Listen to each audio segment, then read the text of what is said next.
기도하겠습니다. 우리를 사랑하시는 자비로우신 우리 아버지 하나님, 하나님께서 작정하신 역사의 마지막 시대에 이 세상 많은 사람 가운데 우리를 먼저 불러 구별해 주시고 주님의 그 크고 놀라운 사랑을 깨닫게 하시고 영원한 생명과 소망을 얻게 하신 그 크고 놀라운 은혜를 인하여 진심으로 감사와 찬송과 영광을 우리 아버지 하나님께만 돌립니다. 주님의 피로 구속함을 받은 저희들, 우리의 몸은 땅에 살고 있지만은 우리의 마음은 항상 하나님의 나라에 있습니다. 다시 오시는 주님을 사모하며 이제 이 땅에 우리의 삶이 오직 하나님의 뜻과 영광을 위해서 주님이 기뻐하시는 일을 위해서만 살 수 있기를 원합니다. 우리의 마음과 생각 주님이 온전히 주장하시고 지켜주시고 인도해 주셔서 다시는 우리의 마음이 세상의 헛된 것에 빼앗기지 않고 육신의 소욕을 따라 행하지 아니하고 악한 자의 시험에 넘어지지 않도록 지켜 주옵소서. 이 시간 우리가 또 함께 모여서 주님의 말씀을 배울 수 있도록 인도해 주신 주님 감사합니다. 우리의 마음은 너무나 연약하고 미련해서 때로는 주님의 뜻을 분별하지 못하고 우리의 육신의 소욕을 따라 행할 때가 많습니다. 주님의 말씀으로 우리를 더욱 거룩하게 온전하게 만들어주시고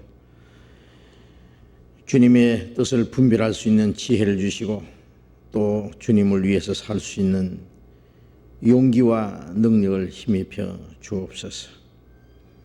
우리에게 주는 주님의 말씀이 우리를 날마다 새롭게 지혜롭게 그리고 하나님의 자녀로 더욱 온전케 될 수 있기를 진심으로 원합니다.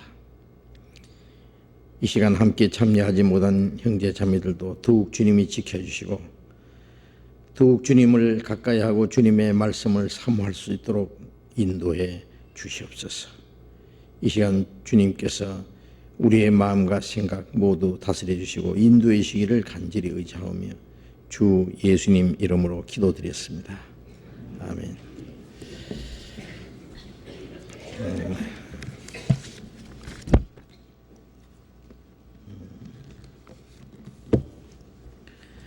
질문이 지금 몇 가지 나와 있습니다. 우리 수요일 저녁에는 신앙생활 중에 궁금하신 것 또 말씀 배우는 가운데 어려운 문제 좀 꼭 알고 싶은 말씀들을 질문해 주시면은 우리 성경에서 같이 답을 찾는 그러한 시간입니다. 이게 질문해 주셨는데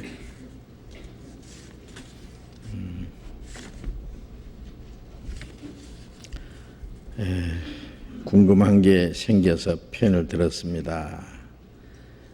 누가복음 1장 67절에 부친 사가랴가 성령의 충만함을 입었다고 했는데 그때 성령은 무엇인지 궁금합니다. 예수님께서 부활하신 후에 우리에게 주신 성령과는 다른 것 같은데 궁금합니다. 자, 먼저 성경 누가복음 1장을 찾아봅시다.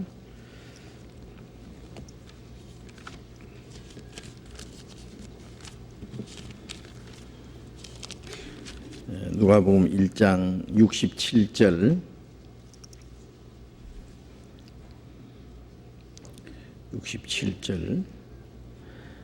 그 부친 사가랴가 성령의 충만함을 입어 예언하여 가로되 찬송하리로다 주 이스라엘의 하나님이여 그 백성을 돌아보사 속량하시며 우리를 위하여 구원의 뿔을 그 종 다윗의 집에 일으키셨으니 이것은 주께서 예로부터 거룩하신 선지자의 입으로 말씀하신 바와 같이. 자, 우선 67절 말씀에 부친 사가랴가, 이 부친이라는 것은 세례요한의 아버지를 가리킵니다. 성령의 충만함을 입었다고 했는데, 그래서 여기에 부친, 그 부친 사가랴가 성령의 충만함을 입어 예언하였다 이랬거든요. 그때 성령은 무엇을인지 궁금합니다. 성령이죠, 뭐예요? 성령은, 그때 성령은 무엇인지 궁금합니다. 그런데 그때 성령이나 지금 성령이나 다 같은 하나님의 영입니다. 그런데 예수님께서 부활하신 후에 우리에게 주신 성령과는 다른 것 같은데 궁금합니다. 성령이 다를 리는 없고, 예수님이 죽으시고 부활하심으로 성천하신 후에 오순절에 성령을 주셨잖아요. 그 성령이 오시면 그가 나를 증거하실 것이오라는 말씀대로 예수님이 성천하신 후에 주신 성령은 예수님이 십자가에 죽으시고 부활하심으로 이루신 그 사실을 증거해서 깨닫고 믿고 구원을 받게 하기 위해서 주시는 성령입니다. 그리고 그 성령은 구원받은 사람에게 주님의 은혜를 알게 하고 또 믿게 해주는 그 성령이시죠. 우리의 복음이 말로만 이런 것이 아니라 능력과 성령과 큰 확신으로 된 것이니, 데살로니가전서 1장에 있는 말씀대로 또 고린도전서 2장에도 우리가 하나님께로 온 영을 받았으니 하나님이 우리에게 주신 은혜를 알게 하려 함이라. 그 하나님께로 주신 영, 성령이 오심으로 그 하나님의 은혜를 알게 하고 또 확실히 믿게 해주시는 겁니다. 그리고 그 성령은 구원받은 사람 마음속에 이제 계셔요. 그래서 갈라디아 3장에 우리가 성령을 받은 것이, 너희가 성령을 받은 것이 율법의 행위로냐 듣고 믿음으로냐. 듣고 믿을 때 성령을 받았어요. 그 성령은 구원받은 사람 안에 계속 계셔요. 그래서 예수님 말씀하신 대로 그 보혜사 성령이 오시면 그가 너희 안에 계실 것이다 그랬죠. 그 성령이 이제 구원받은 사람 마음속에 계시고, 또 요한복음 14장 20절에 그날에 너희가 내 안에 내가 너희 안에 있는 것을 너희가 알리라. 그 성령은 바로 주님이세요. 주님. 예? 주님이 이제 영으로 우리 마음속에 오신 겁니다. 그리고 고린도전서 6장 19절에 너희 몸은 너희가 하나님께로부터 받은 바 너희 안에 거하시는 성령의 전인 줄 알지 못하느냐. 이제 구원받은 사람 안에는 성령이 계셔서 이 몸이 이제 성령이 거하시는 전이라 그랬어요. 그래서 구원받은 이후에 우리가 받은 성령은 주님의 은혜를 깨닫게 하고 믿게 해주시고, 또 성령이 구원받은 사람 마음속에 계셔서 그 마음을 위로해 주시고, 또 주님의 말씀을 날마다 깨닫게 하시고 또 진리 가운데로 인도하시는, 또 요한복음 16장 13절에 진리의 성령이 오시면 너희를 모든 진리 가운데로 인도하신다고 했죠. 그 성령은 구원받은 사람 마음속에 계셔서 죄를 짓지 않도록 지켜주시고, 말씀으로 날마다 그 마음을 새롭게 거룩하게 만들어주시고 또 진리 가운데로 인도하시는 일을 하세요. 구원받은 사람 속에는 성령이 항상 계세요. 그런데 예수님이 오시기 이전에 그 선지자들 속에 성령이 역사하셨거든요. 그래서 그 베드로전서 1장 11절에도 보면은 너에게 임할 은혜를 예언하던 선지자들이 자기 속에 계신 그리스도의 영이 그 받으실 고난과 후에 얻으실 영광을 미리 증거하여 어느 시 어떠한 때를 지시하시는지 상고하니라. 이제 그런 말씀이 있는데, 너에게 임할 은혜를 예언하던 선지자들은 예수님이 오셔서 구원을 이루시고 우리에게 주실 그 은혜, 그것을 예언하던 선지자들, 구약시대 선지자들은 멀리서 그리스도를 예언했잖아요. 그리스도께서 오셔서 구원을 이루실 것을 예언했습니다. 그 예언하는 사람들, 선지자들 속에 계신 그리스도의 영이, 그들 속에도 그리스도의 영이 계셨다 그랬어요. 그래서 그리스도가 오셔서 받으실 고난과 후에 얻으실 영광을 미리 증거했다. 그럼 선지자들 속에 계신 성령도 바로 하나님의 영이고 그리스도의 영이에요. 그 그리스도의 영은 오실 그리스도를 예언하기 위해서 주신 거예요. 예언하기 위해서. 그 하나님의 비밀을 깨닫고 또 그것을 예언하고 그러기 위해서 주신 성령인데, 그 성령은 우리 구원받은 사람 속에 계신 성령과 다른 것은 예언하기 위해서 주신 성령이고, 구원받은 사람 속에 계신 것은 주님이 이루신 사실을 믿게 해주시는, 그리고 그리스도인의 마음속에 계시기 위해서 오신 성령이고, 구약시대 선지자들 속에 계신 성령은 예언하고 일하기 위해서 주시는 성령이에요. 그리고 그들이 또 예언을 했지만은 잘못하면은 또 성령이 떠나셔요. 그래서 이스라엘 왕들 중에도 그 하나님의 성령의 인도를 받을 때는 성령이 같이 계시지만은 불순종하면은 하나님의 영이 떠나셨다 그래요. 사울 같으면 하나님의 영이 떠나시고 악신이 사울 속에 역사했다, 이제 그런 말씀도 있고. 그런데 이 사가랴도 구약 시대의 마지막 그 선지자 역할을 했다고 할 수 있어요. 세리와는 구약 시대의 마지막 선지자 역할을 한 사람입니다. 그래서 율법과 선지자는 세리와 때까지요 그랬거든요. 구약 시대의 율법과 선지자는 전부 예수님을 증거한 겁니다. 율법과 선지자에게 증거를 받은 것이라. 율법의 대표는 모세고 선지자의 대표는 엘리야. 그래서 비오나산에서 예수님이 변화하실 때 모세와 엘리야가 나타난 것은 율법과 선지자, 구약 시대의 모든 율법과 선지자를 대표해서 이제 예수님께 모든 것을 넘기는, 예수님이 예루살렘에 가서 죽으실 것을 말씀했다는데, 구약 시대의 모든 것이 이제 예수님께로 넘어가는 하나의 과정으로 이제 그렇게 보여준 겁니다.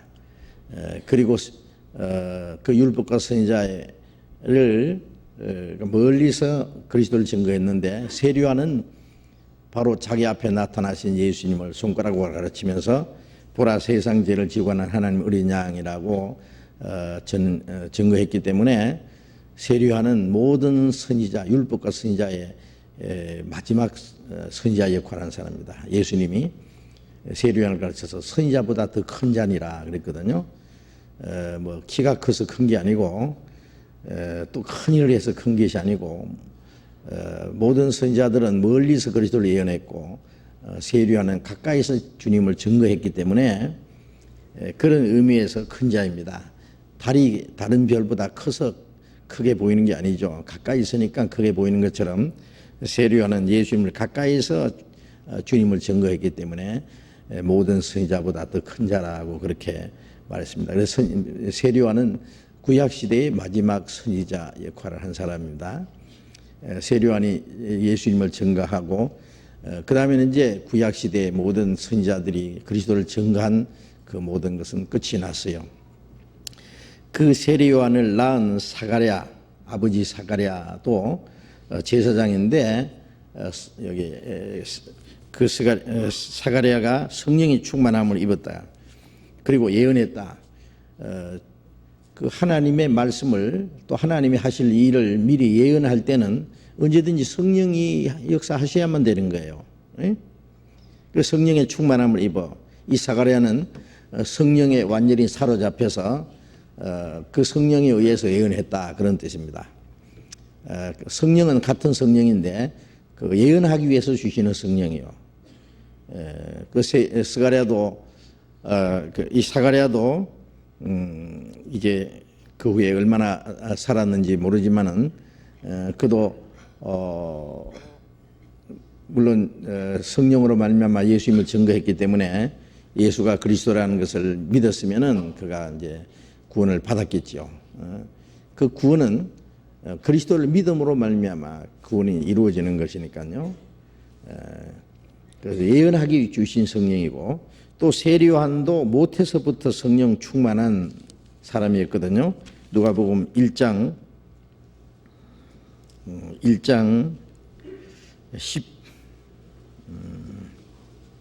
15절에 보면은 이는 제가 주 앞에서 큰 자가 되며 포도주나 소주를 마시지 아니하며 모태로부터 성령의 충만함을 입어 이스라엘 자손을 주 곧 저희 하나님께로 많이 돌아오게 하겠습니다. 세리요한은 모태로부터 성령의 충만함을 입었다 그랬죠. 모태로부터 성령 충만한 사람은 세리요한밖에 없어요. 그 특별한 경우입니다. 그래서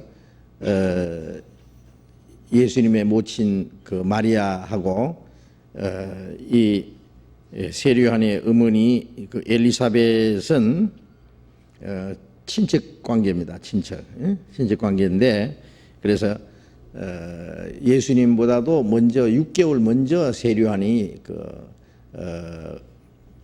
엘리사벳의 뱃속에 잉태했어요. 하나님께서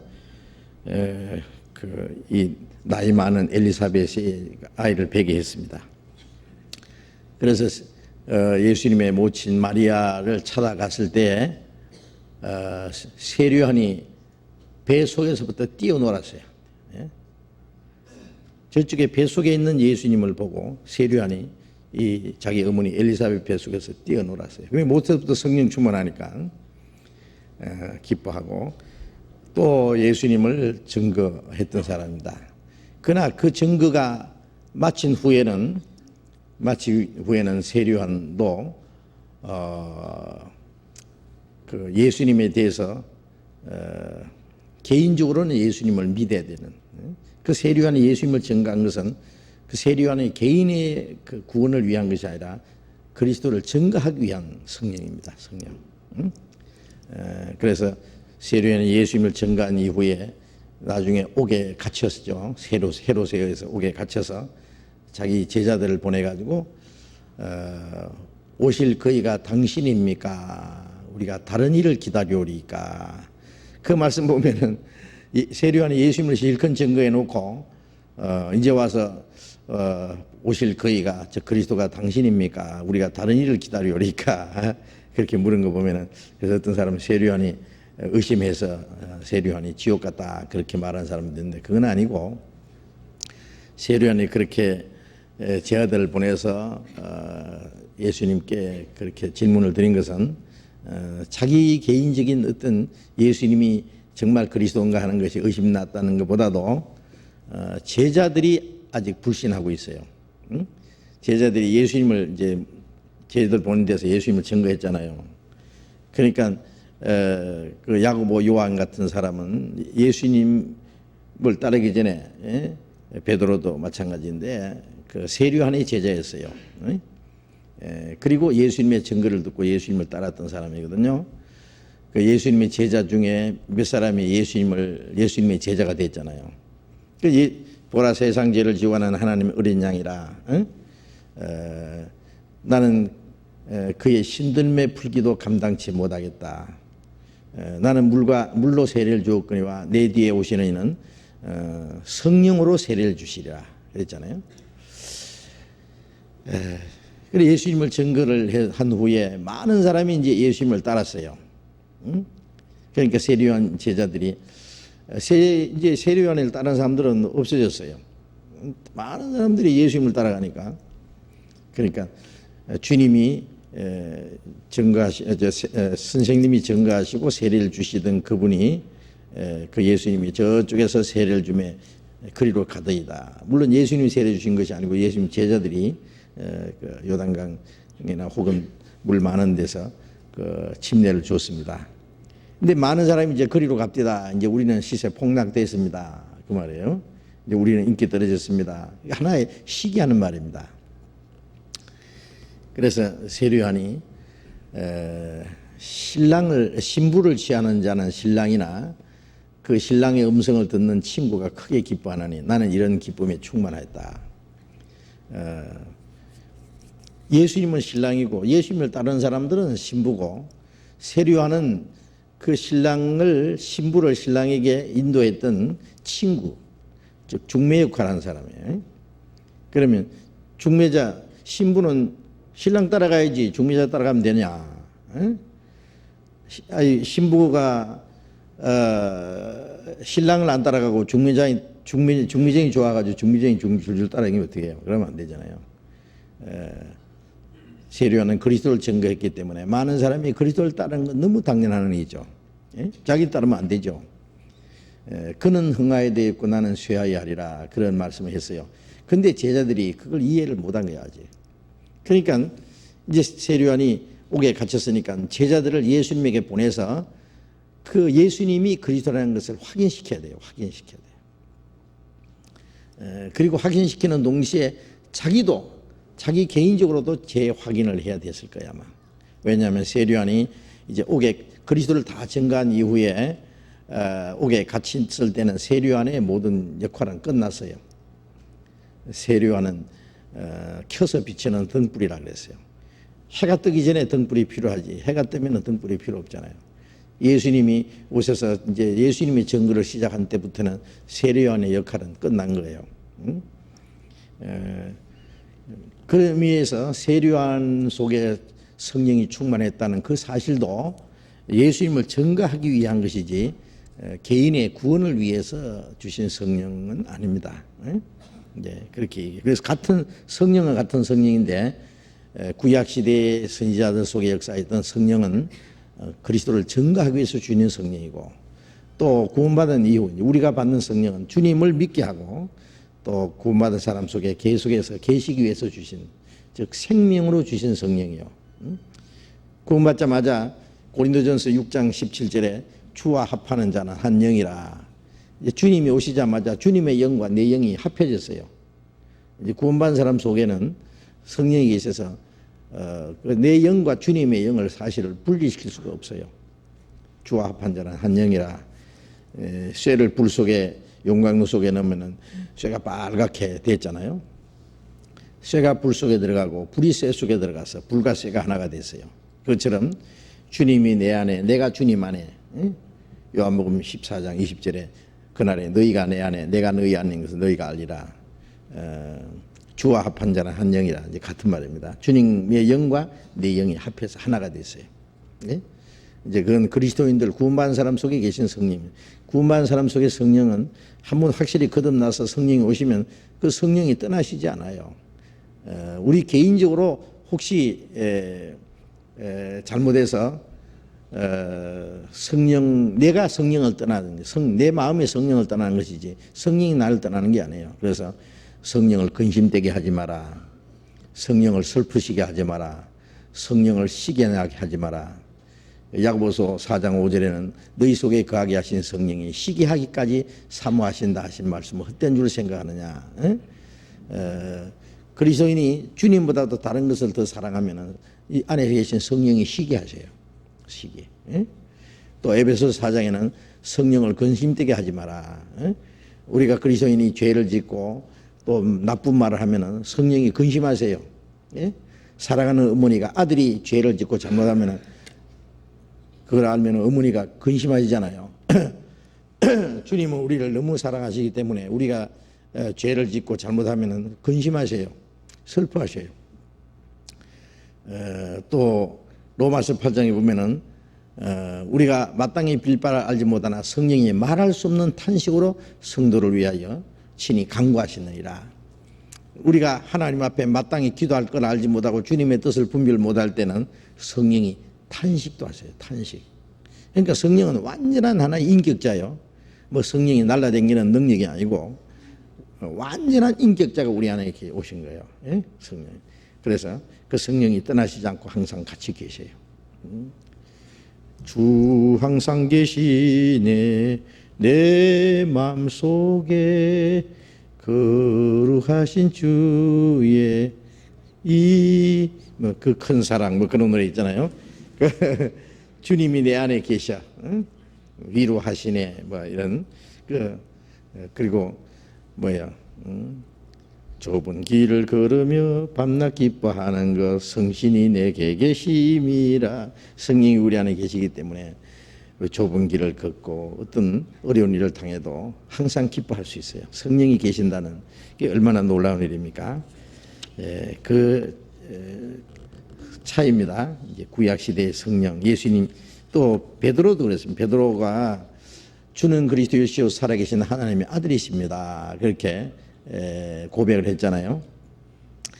예수님께서 바요나 시몬아 네가 복이 있도다. 이것을 네게 알게 하니는 네 혈육이 아니요 하나님께서 알게 하셨다. 성령께서 하나님의 영이 베드로에게 예수님이 구약 시대에 약속하신 메시아 그리스도라는 것을 알게 했어요. 응? 그런데 예수님이 이제 잠시 후에 예루살렘에 올라가셔서 이제 십자가 죽으셨다가 사흘 만에 살아나실 것을 말씀하시니까 베드로가 예수님을 붙잡고 주여 그런 일은 없을 겁니다. 이런 일이 주님께 미치지 않을 겁니다. 그랬잖아요. 그때 예수님이 이 사탄아 물러가라. 너는 나를 넘어지게 하는 자로다. 응? 네가 하나님의 일을 생각지 않고 도리어 사람의 일을 생각하는도다. 금방 성령이 역사하셔서 베드로 속에 주는 그리스도시요 살아계신 하나님 아들이십니다 고백했는데 또 금방 사탄이 베드로 속에 또 역사했어요. 응? 그것은 베드로가 성령을 받은 후에 나중에 구원을 확실히 받고 성령을 받은 후에는 그런 일이 없습니다. 그러나 아직 예수님이 죽으시고 부활하시기 전이기 때문에 성령도 역사하시고 마귀도 역사하고 아직 그런 불완전한 상태입니다. 그래서 그런 것을 좀 우리가 이해를 할 수 있습니다. 그리고 여기 추가 질문 땡땡땡 그래놓고 그리스도인 군인이 전쟁을 맞이했을 때 사람을 죽이는 것이 죄가 되나요? 큰일 났네 이제. 그리스도인이 전쟁이 터졌어요. 이제 군인으로 나가서 적을 죽이는 것이 사람 죽이는 것이 죄가 되나요? 그랬어요. 어떻게 생각하세요? 저도 잘 모르겠어요. 그런데 그리스도인이 전쟁에 나가서 사람을 죽이는 그런 참 비극이죠. 우리가 전쟁 영화 같은 거 보면은요 똑같은 사람이요. 예? 그런데 그 상대편이 미워서 죽이는 것도 아니고, 응? 하나는 우군이고 하나는 적이기 때문에 저쪽에서도 역시 마찬가지예요. 저쪽에 있는 자기들이 우군이고 이쪽이 적이에요. 응? 여기에 어떤 선과 악의 기준이 없어요. 그렇지 않습니까? 어느 편이 선이고 어느 편이 악이겠어요. 예? 그래서 이 전쟁이라는 건 참 비참한 겁니다. 비극입니다. 수십만 명, 수백만 명이 전쟁에 죽어요. 1차 세계대전, 2차 세계대전도 수백만 명이 죽었어요. 그 나중에 다 전쟁 끝나고 나면 왜 죽였는지도 몰라요. 왜 전쟁인지도 몰라요. 예? 그런 명령이기 때문에. 그리고 생존의 위협을 당하기 때문에 죽이느냐 내가 죽느냐 하는 그런 마당에서 이제 그 상대편을 죽일 수밖에 없게 되는데 그리스도인은 그런 시험에 들지 않도록 기도를 해야 될 겁니다. 예? 우리가 전쟁 군인으로 나가는 것 자체는 죄가 될 수 없어요. 여호와 증인이나 안식교회들은 아직 군대를 가지를 않아요. 군대 자체를 가지를 않아요.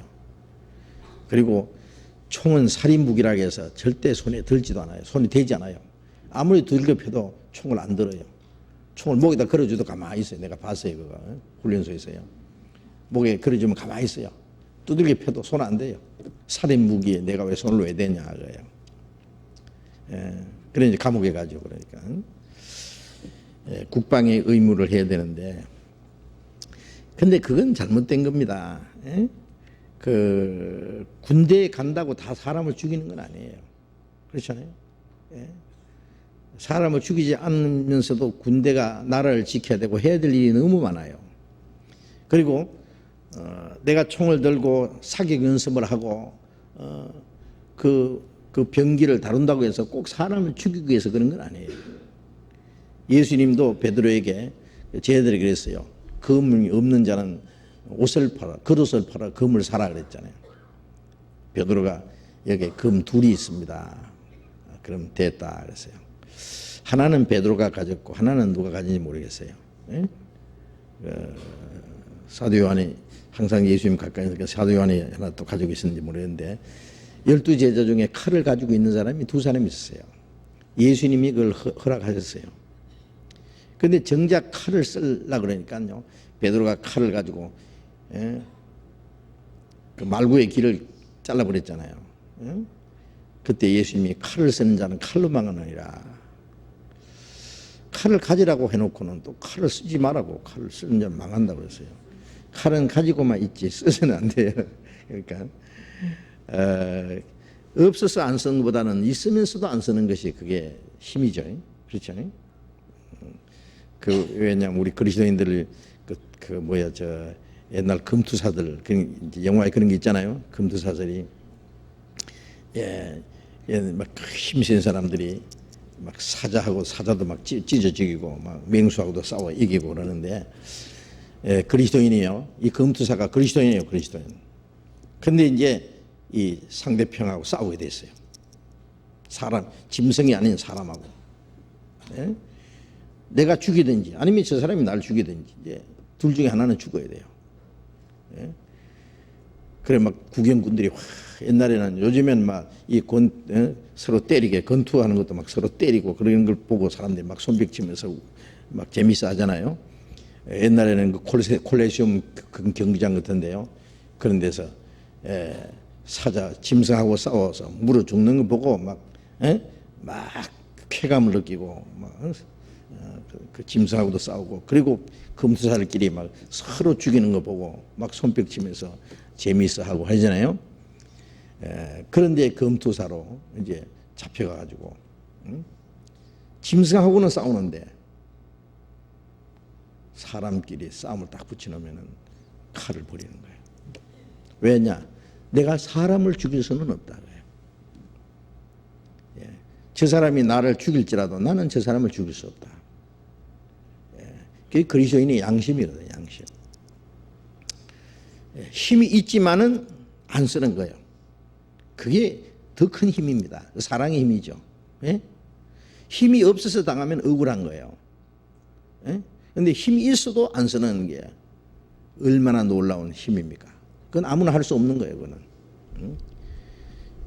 힘이 없어도 죽을 마당에 가서는 마지막 막 있는 힘을 다해서 상대와 싸워보는 건데, 그런데 자기 힘이 있으면서도 죽으면서도 상대를 싸우지 않고 죽지 않는 거예요. 죽이지 않는 거. 그건 그리스도인들만 할 수 있는 거예요. 그리스도인들도 총을 들고 나가서 훈련을 받고 다 병기 다루는 법을 있고, 우리도 이런 힘이 있다.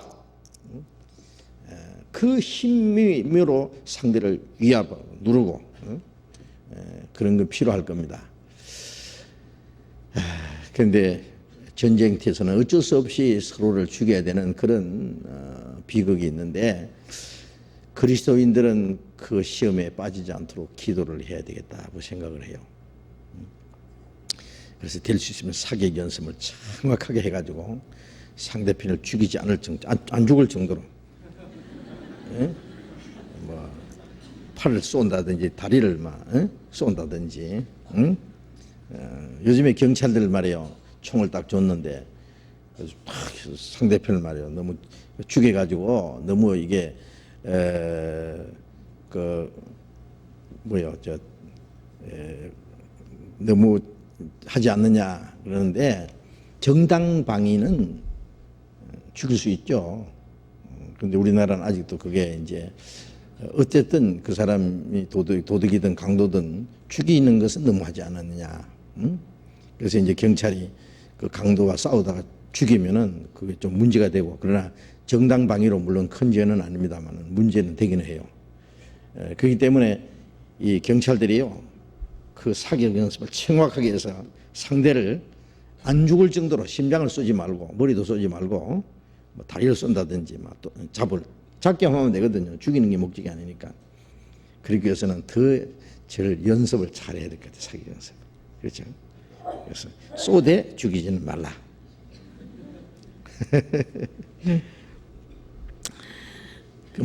그 문제 이 얘기 나왔으니까, 정당방위 얘기 나왔으니까, 미국 같은 데는요 그 군대가 가지고 있는 총보다도 민간인이 가지고 있는 총이 더 많대요. 어지간한 집에는 하나씩 다 있으니까 뭐 고등학생들도 뭐 그 가방에 총 하나씩 넣어가 다니는 애들 있거든요. 그래가지고 막 그 학교에서도 막 그 총기 난사 사건이 나가지고 막 선생도 죽이고 아이들도 막 죽이고 그러잖아요. 그런데 밤에 허락 없이 자기 집 안에 들어오면은 일단 강도로 인정을 해가지고 집안에 허락 없이 들어온 사람은 쏘아서 죽여도 죄가 없어요. 미국의 법은 그래요. 예. 정당방위라 그래요. 왜냐하면 저 사람이 남의 집에 들어왔을 때는 반드시 그 무기를 가지고 왔을 거다 그래요. 그러니 저 사람은 놔두면은 내가 죽을 테니 정당방위로 이쪽에서 먼저 쏘아서 죽여도 죄가 없다 그래요. 살인죄에 해당되지 않는 거예요. 그러니까 함부로 못 들어가죠. 저 집에 총이 있다는 걸 알기 때문에. 그러니까 어떤 사람은요 자기 집에 총이 없으면서도요 직장에서도 은근히 우리 집에 총이 있다 그러면서 이제 자랑한대요. 내 새 총 하나 샀다, 멋진 거 신형 하나 샀다 그러면서 이제 동료들 앞에서도 이렇게 그 소문을 퍼뜨린답니다. 사실은 없으면서. 왜냐하면 겁주기 위해서 그런데요. 그런데 밖에 있는 사람을 쏘면은 그거는 살인죄가 돼요. 그러니까 실수해가지고 문 밖에 있는 걸 쏘면은 끌고 얼른 밖에 끌고 들어와야 돼요. 집안으로. 나중에 미국 가서 사시거들은 그렇게 하세요. 그러면 안 되죠. 안 되죠. 하여튼 그거는 좀 참고로 주시고, 어쨌든 그리스도인이 전쟁에 나가서 사람을 죽이는 그런 시험에 들지 않도록 우리가 기도하고, 그러면 하나님이 우리에게 피할 길을 주실 거예요. 그 다음에 또 다른 질문입니다. 열왕기하 5장 보겠습니다. 열왕기하 5장 구약성경 570페이지 열왕기하 5장 27절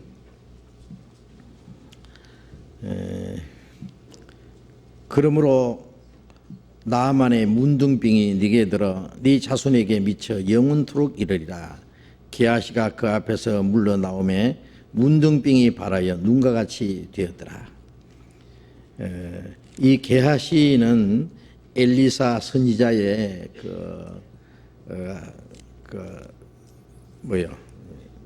하인이에요. 그 섬기는 사람입니다. 사환이라 해요. 사환. 그런데 아람 군대 장관 나아만이 문둥병이 들었는데 그 이스라엘의 선지자가 있다는 말을 듣고, 선지자가 원하면은 문둥병도 고칠 수 있을 거라는 그 말을 듣고 이스라엘에 찾아와서 문둥병을 고쳐달라고 할 때에 그 엘리사가 요단강에 가서 7번 씻으라 그랬어요. 그 말씀대로 이 나만이 요단강에 가서 7번 씻었더니 정말로 문둥병이 나서 깨끗해졌어요. 물론 하나님이 고쳐주신 겁니다.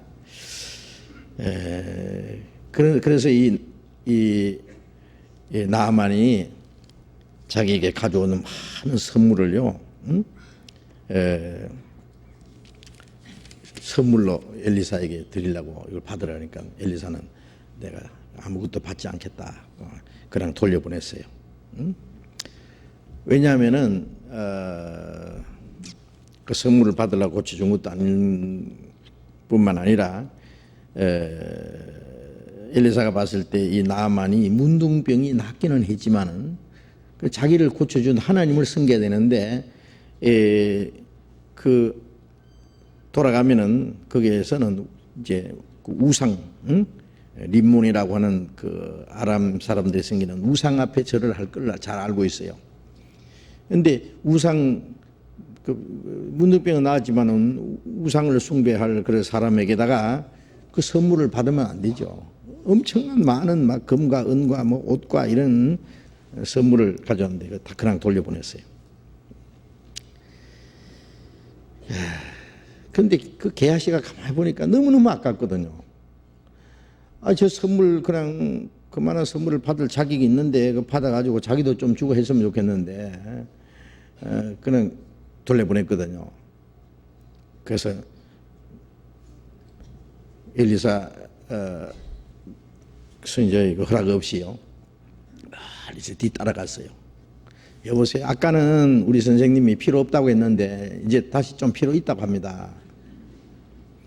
갑자기 선지자 생도 두 사람이 그래서 왔는데, 이게 그 은 1달란트와 옷 2벌을 주라고 했습니다. 그래?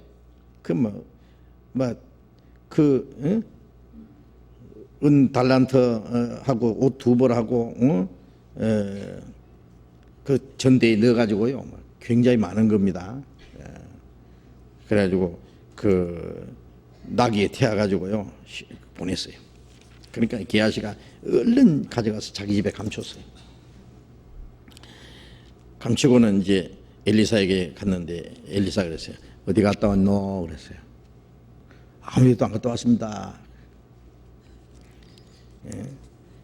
야, 그 사람이 수리에서 내려 너를 맞이할 때 네 심령이 감각되지 않았느냐? 어찌 지금 은을 얻을 때고 옷을 받을 때냐? 그런 선물을 받을 때냐? 그걸 감춰가지고 몰래 감춰놓고는 시침에 딱 떼고요, 자기 선생을 속이려고. 엘리사는 다 알고 있죠. 게하시가 욕심내가지고 가서 그 게하시가 하나님의 성령의 계시를 받는 사람인데 그거 모르겠어요. 그래서 그러므로 나아만이 문둥병이 네게 들리라. 그리고 네 자손에게까지 영원토록 문둥병이 이르리라. 금방 그 게하시가 그 앞에 물러나니까 벌써 문둥병이 발에서 하얗게 문둥병이 막 전신에 퍼졌어요. 자, 이 게하시가 욕심을 부리다가 저주를 받아서 문둥병자가 됐습니다. 그런데 여기에 질문 내용은 뭐냐면은 엘리사의 사환 게하시는 탐심으로 말미암아 나아만의 문둥병을 얻는 저주를 받았습니다. 궁금한 것은 8장에 이르러서 게하시의 이름이 다시 거론된다는 것입니다. 열왕기서가 기록될 때 어떤 의도가 있었던 것일까요? 이제 8장에 봅시다. 8장.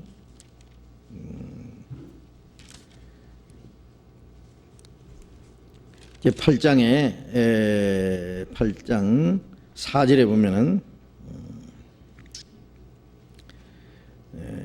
때에 왕이 하나님의 사람의 사환 게하시와 서로 말씀하며 가로되 너는 엘리사의 행한 모든 큰 일을 내게 구하라 하니 게하시가 곧 엘리사의 죽은 자를 다시 살린 이 일을 왕에게 이야기할 때에 그 다시 살린 아이의 의미가 자기 집과 전토를 위하여 왕에게 호소하는지라. 게하시가 가로되 내 주 왕이여 이는 그 여인이요 저는 그 아들이니 곧 엘리사가 다시 살린 자니이다. 이 엘리사는 문둥병이 들어서 물러갔는데, 그리고 문둥병이 영원히 이르리라고 했으니까 다시 나을 수 없는 문둥병이요. 그런데 여기 8장에 와서 엘리사의 그 사환 게하시가 왕 앞에 가서 왕과 얘기하는 내용이 나오잖아요. 그 내용은 놔두고, 그러면 여기 왜 게하시가 또 왜 나타났느냐? 저도 이 성경 보고 좀 이상하다 그랬는데, 자세히 살펴보니까 물론 같은 게하시인데 이 사건은 게하시가 문둥이가 되기 전에 있었던 사건입니다. 그럴 수밖에 없어요. 이 성경이 순서적으로 이렇게 5장, 6장, 7장, 8장 이렇게 순서에 있다고 꼭 시대적인 순서가 아닌 것이 있습니다. 사건별로 우리가 마태, 마가, 누가, 요한복음 보면은요, 그 예수님의 행적을 말씀한 건데 그 순서가 어떤 건 뒤바뀐 것이 있어요. 순서적으로. 그렇게 해서 이 사건이 그 어떤 이 성경에 있는 내용이 그 시간별로 이렇게 쭉 나온 것도 있지만은 그렇지 않고 그 사건이 뒤에 있었던 사건이 앞에 가고 앞에 있는 사건이 뒤로 기록된 것이 있습니다. 그래서 아마 이 사건은 게하시가 문둥이 되기 전에 있었던 사건이라고 그렇게 생각합니다. 그렇게 이해하시면 돼요. 게하시는 문둥이 들어서 다시는 그 병이 낫지 않았을 겁니다. 게하시가 회개해가지고 다시 엘리사가 고쳐줄 수도 있었겠습니다만은 그랬다는 내용이 없으니까요. 우리는 그것을 그렇게 이해할 수가 없습니다. 그 다음에 또 다른 질문이 한 가지 있는데, 추석에 고향에 가면은 제사 문제 때문에 곤란을 겪게 됩니다. 그리스도인은 제사 문제를 어떻게 해야 하나요? 참 이 제사 문제 때문에 참 그 어려움을 당하는 분들이 있어요. 왜냐하면 우리나라는 옛날부터 불교 아니면 유교가 쭉 내려오잖아요. 그런데 이 제사, 집집마다 제사하는 풍속이 있어가지고 조상을 섬기고 제사하는 그런 일들이 많습니다. 거의 제사 안 하는 집이 없을 정도로 제사를 해요. 제 아버지도요, 제사에 얼마나 열심히 있는 분인지 몰라요. 제사가 많지요, 그 1년에 제사를 몇 번씩 하는데, 물론 우때 다 하면은 1년 내에 해야 되겠지만은, 우때는 잘라버리고, 중간에 이제 몇 대만 합니다. 그런데 그 제사니 날이 되면은 오늘은 아무개 그 증조부 할아버지 제사 날이다. 그러면 이제 그날은 하루 종일 막 청소도 하고 깨끗이 집안을 단정하게 해놓고 이제 준비를 해요. 그래 이제 초저녁부터 음식을 다 준비해 놓고, 그리고 빨랫줄도 긋고 대문도 열어놔요. 빨랫줄에 이제 영이 오다가 걸리면 안 되잖아요. 네. 빨랫줄 다 긋고 그 조상이 오시다 걸리면 안 되니까 또 대문도 열어놓고, 그리고 이제 제사장 차려놓고 아무개 아무니께 조상님 오셨거들랑 많이 잡숫고 제수가 들어 있도록 점지해 줍시사 하고 이제 그런 걸 하는, 제가 옆에서 그런 거 많이 봤거든요. 그리고 이제 넙죽 이제 절도 하고 같이 그 제사하는 거 보면 아주 재밌어요. 그리고 이제 또 제사 끝나고 나면 또 돌아앉아서 그 먹잖아요. 또 그거. 이제 이것이요. 어떤 사람들은 정말 막 그 제 아버지도 하는 거 보면은요, 막 그 6.25 때 피난 가서 옆에 막 폭탄 떨어지는 그 피난통에서도요, 오늘 아무개 할아버지 제사 날이다. 그리고 막 절대로 안 잊어버리고 막 냉수 한 그릇도 떠놓고 반드시 제사를 해요. 정말 그 무슨 영이 오는 것 같아요. 그 조상이 오시는 것 같아. 그런데 조상이 오는 건 물론 아닙니다. 그 죽은 조상이 그 제사 음식 얻어먹으러 오겠어요? 그 음식은 살아있는 사람이 먹는 것이지 죽은 귀신은 음식을 못 먹어요. 그렇죠? 소화도 못 시키고. 그리고 귀신은 1년에 한 번씩만 먹으면 되는가? 하루에 3끼씩 해드려야지. 그렇잖아요. 그 우대 조상은 왜 더 잘 섬겨야 되는데 왜 중간에서 끊어버리고 우대 조상은 다 굶어줄게. 그것도 다 진짜 모순이에요. 이 제사는 유교에서 나온 겁니다.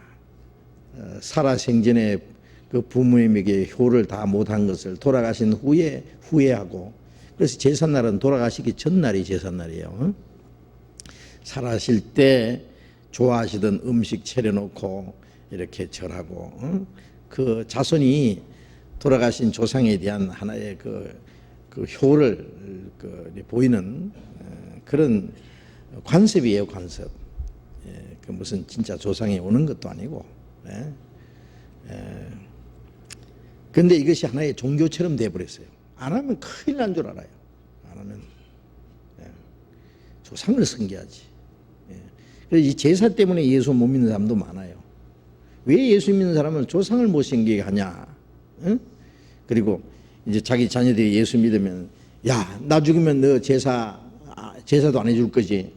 내 제사밥도 못 먹게 생겼다. 그래가지고 이제 제사를 안 해준다고 해서 막 핍박하고 말이요. 자기는 안 믿겠다고. 그런 사람들이 있어요. 근데 이 제사 문제가 참, 우리는 아주 간단한 것 같아도 믿지 않는 사람들은 아주 참 심각합니다. 이 문제. 그래서 구원받고 제사 안 한다 그러면 온 집안이 막 난리가 아니에요. 완전히 이건 뭐 배신자가 되는 거예요. 조상도 모르고 뭣도 모르고 그러면서요. 그렇게 구박을 하고 문제가 되는데, 그래서 이제 추석에 고향에 가면 또 걱정이에요.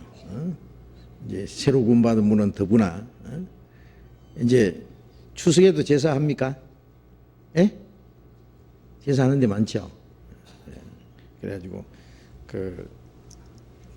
절을 하라고 하는데, 그리스도인은 어떻게 해야 될까요? 그럴 때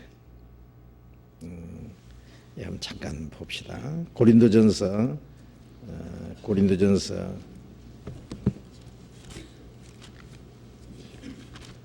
10장을 한번 봅시다. 고린도전서 10장.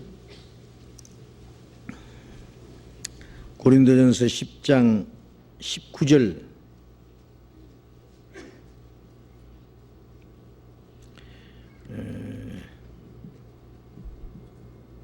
19절부터입니다. 그런즉 내가 무엇을 말하느냐? 우상의 제물은 무엇이며 우상은 무엇이라 하느냐? 대저 이방인의 제사하는 것은 귀신에게 하는 것이요 하나님께 제사하는 것이 아니니 나는 너희가 귀신과 교제하는 자 되기를 원치 아니하노라.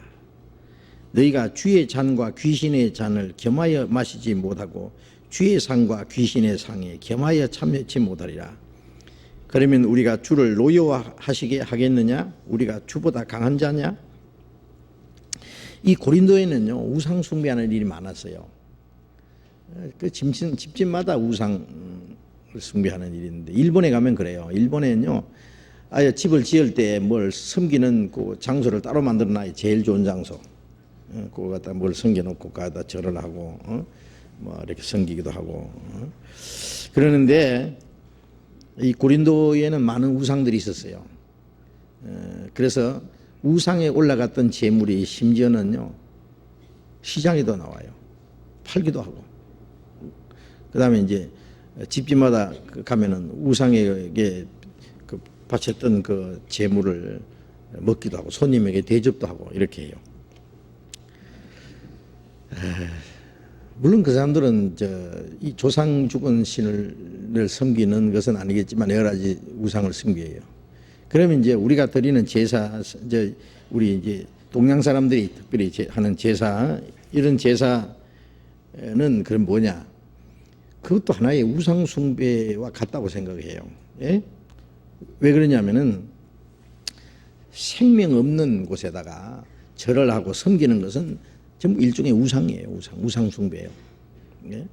살아있는 사람에게 절을 하는 것은 뭐 당연한 겁니다. 살아있는 인격자에게. 그러나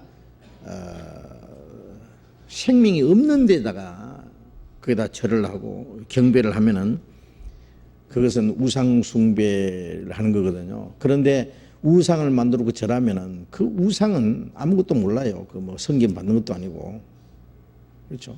그런데 그 섬기면 귀신이 섬김받아요. 귀신이. 이 마귀는 천사 중에 그 루시퍼가요. 높은 그 세 천사 중에 하나 루시퍼가 하나님처럼 되려고 하다가 쫓겨난 것이 마귀잖아요. 사탄이라는 것은 대적하는 자라 그런데 하나님 대적하는 자가 됐는데 하나님처럼 되려고 하는 것은 하나님만이 섬김을 받는 분이에요. 예수님 말씀에 너희는 하나님을 경배하고 다만 그를 섬기라 하였노라고 이제 마귀에게 그렇게 예수님 말씀하셨잖아요. 마귀가 내 앞에 절하라고 할 때, 마귀는 지가 섬김 받고자 해요. 그런데 오직 섬김 받을 분은 하나님밖에 안 계셔요. 그런데 마귀가 하나님처럼 되려고 하다가 쫓겨나서 지금도 그 하나님처럼 되고자 하는 마음은 변함이 없어요. 그래서 이 교만이라고 하는, 즉 하나님처럼 되려고 하는 그 교만이 얼마나 교만해요. 그 믿는 사람 중에도 그 새로 입교한 자를 그 어떤 중한 직책을 주지 마라 그랬어요. 교회 안에 어떤 직분을 주지 마라. 왜냐하면 교만해져서 마귀를 정죄하는 정죄에 빠질까 함이라, 그런 말씀이 있는데, 마귀의 정죄는 그 교만입니다. 교만. 마귀가 정죄를 당하고 지옥 가게 된 것은. 그래서 지금 예를 들면 고목나무를 거기다 절하고 섬긴다면은, 고목나무는 뭐 고목나무지 지가 섬긴다고 신이 될 수는 없어요. 그런데 거기에 신이 붙어요. 이제 귀신이 딱 앉아서 섬김 받는 거예요. 여기 우상, 이방인이 제사하는 것은 귀신에게 하는 것이라 했잖아요. 우상에 이렇게 절을 하면은 귀신에게 경배하는 것이 돼요. 아마 제사상 차려놓고 거기다 쫙 절하고 그러면은 아마 모르기는 몰라도 귀신이 앉아서 에헤 하고 아마 좋아할지 몰라요. 그래서 이방인에게 제사하는 것은 귀신이 하는 것이요 하나님께 제사하는 것이 아니니, 나는 너희가 귀신과 교제하는 자 되기를 원치 않으노라 그래요. 귀신하고 교제하는 것이 돼요, 그러면. 그렇잖아요. 그래서 그리스도인은 이 제사를 하지 않는 것이 원칙이에요. 우리는. 그래서 그 성묘 가서도 이렇게 거기다가 이제 안 믿는 사람들은 막 술도 부어놓고 뭐 음식 차려놓고 절을 하잖아요. 근데 전에는 뭐 그게 뭐 조상에게 하는 거니까 뭐 당연하다고 생각했는데, 구원받고 나서는요, 거기다 절을 할 수가 없는 거예요. 왜? 거기는 돌아가신 분이 뭐 그 뼈만 있고 흙으로 돌아갔고 그건 아무것도 아니에요. 거기다가 무슨 술을 붓고 음식을 차려놓고 그 하는 자체가 잘못된 거고, 뭐 그것까지는 또 뭐 하나 예의로 한다고 할지라도 거기다가 아주 절을 하는 거예요. 그 생명 없는 인격자가 아닌 거기다가 내가 절을 한다는, 그리스도인은 하나님을 섬기도록 돼 있어요. 그런데 이 머리를 아무데나 숙이고 절하고 하는 것은 양심이 허락하지 않잖아요. 그러니까 그리스도인들은 그런데 가면요, 상가에 가서도 그래요. 이제 어떤 그 조문을 할 때 가서 그런 어떤 예도를 피하면 돼요. 딱 서서 뭐 이렇게 뭐 국화꽃을 하든지 뭐 이렇게 하는 게 있잖아요. 하고는 그리고는 그 돌아가신 분에 대해서 예의를 표하는 이렇게 잠깐 눈 감고 머리 숙이고 그리고 그 남은 가족들을 위해서 기도 잠깐 해주고 그 정도 해야지. 절 안 하거든요.